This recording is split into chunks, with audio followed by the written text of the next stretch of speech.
The Lincoln was waiting where I had left it. I jumped into the back seat and was greeted by the sight of a man sitting across from me and directly behind Earl. I glanced at my driver's eyes in the mirror and saw an almost apologetic look in them. I drew my attention back to the stranger. He wore aviator sunglasses, worn blue jeans, and a black golf shirt. He had a dark complexion matched with dark hair and a mustache. My immediate thought was that he looked like a cartel hitman. The man smiled when he recognized the look in my eyes. "Relax, Haller," he said. "I'm not who you think I am."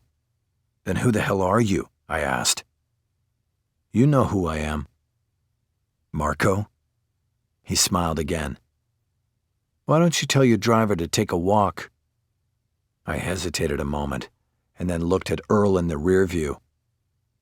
"Go ahead, Earl, but stay close, where I can see you." What I really wanted was for Earl to be able to see me. I wanted a witness because I didn't know what Marco was about to pull. "You sure?" Earl asked. "Yeah," I said. "Go ahead." Earl got out of the car and closed the door. He walked a few feet forward and leaned against the front fender of the car with his arms folded. I looked across the seat at Marco. "Okay, what do you want?" I said. "Are you following me?" He seemed to ruminate on the questions before deciding to answer. "No, I'm not following you," he finally said. "I came to check out a lawyer who's been trying to paper me, and here I see you.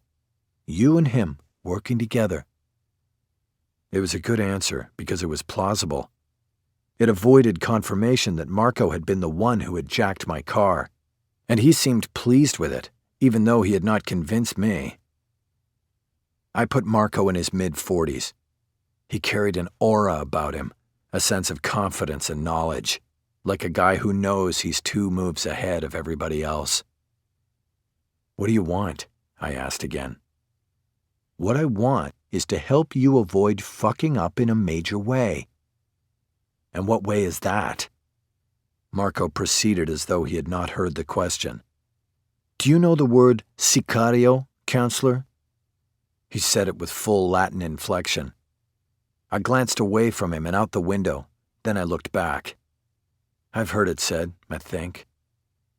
"There's no real English translation for the word, but it's what they call the cartel assassins down in Mexico. Sicarios." "Thanks for the education." "Down there the laws are different than we've got up here. Do you know that they have no legal code or provision that allows a teenager to be charged as an adult? No matter what they do, no charges as an adult and no incarceration beyond the age of 18 for the crimes they commit as children." "That's good to know for the next time I'm down there, Marco, but I practice law right here in California."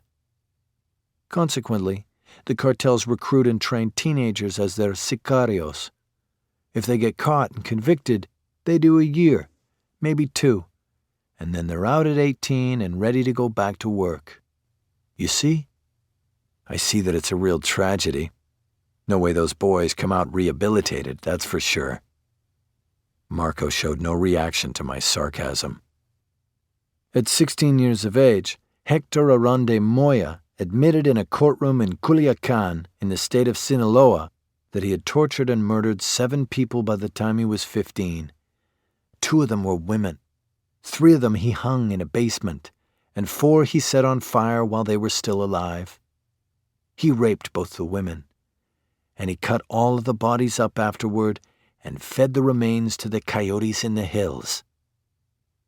"And what's that have to do with me?"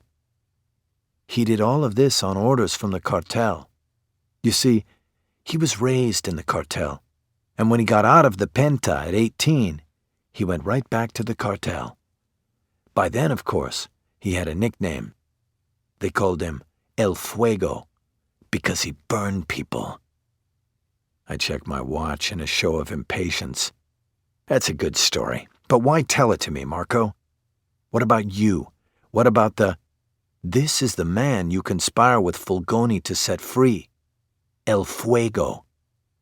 I shook my head. "I don't know what you're talking about." The only person I'm trying to set free is Andre Lacasse.